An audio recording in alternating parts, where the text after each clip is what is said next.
No data logic and joy.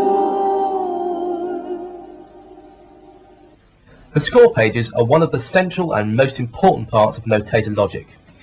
You can use these pages for editing and printout of scores and parts. These features will be covered in more detail in the score video to come soon.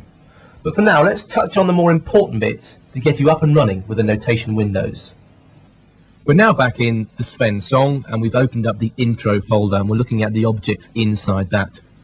So how do we get into the score pages? Well, there are a number of options available. One we covered earlier, if you can remember that far back, and that was to double click on any object. This opens the score window for those events, and there we can see our electric piano part. Close that window. Another way is to deselect all objects so they're all white, and then call up your score window set number 2. This takes us directly to the score window. And as the video song, which is what we started with, has utilized something called explode folders mode, groovy name, that now means that whatever was in the arrange window will appear as a full score in the score window.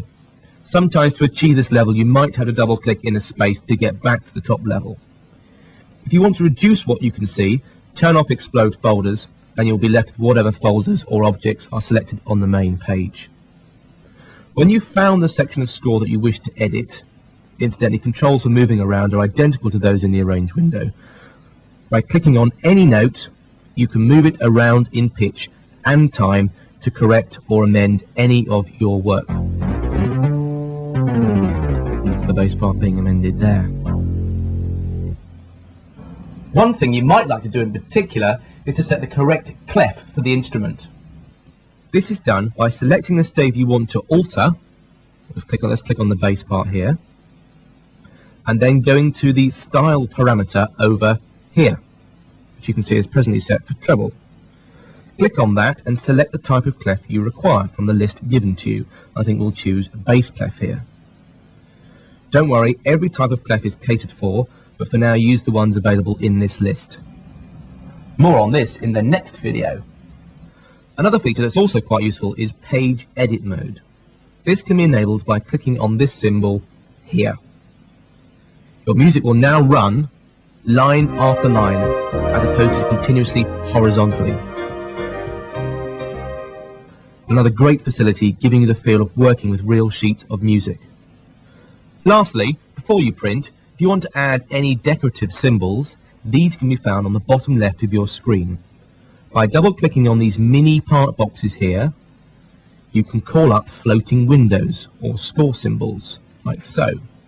Let's select another one, the double bar line one here, and drag that onto the score. We've now got a working palette of symbols to input onto the score. These can be dragged by simply selecting and pulling them onto the score wherever you need them.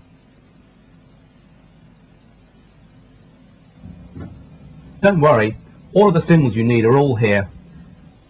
So, let's print. Setting the correct printer definitions for Atari and Mac are simply explained on page 127 of the tutorial manual.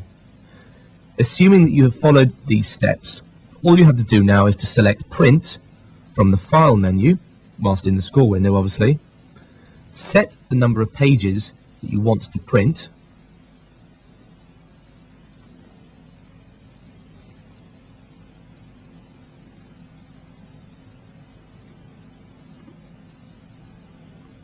and then press the print button, and hey presto, your printed score.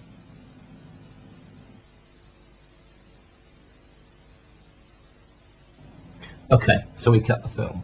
It doesn't normally happen quite that quickly. When you print, try and print with a 24-pin or bubble jet printer to get the best quality results.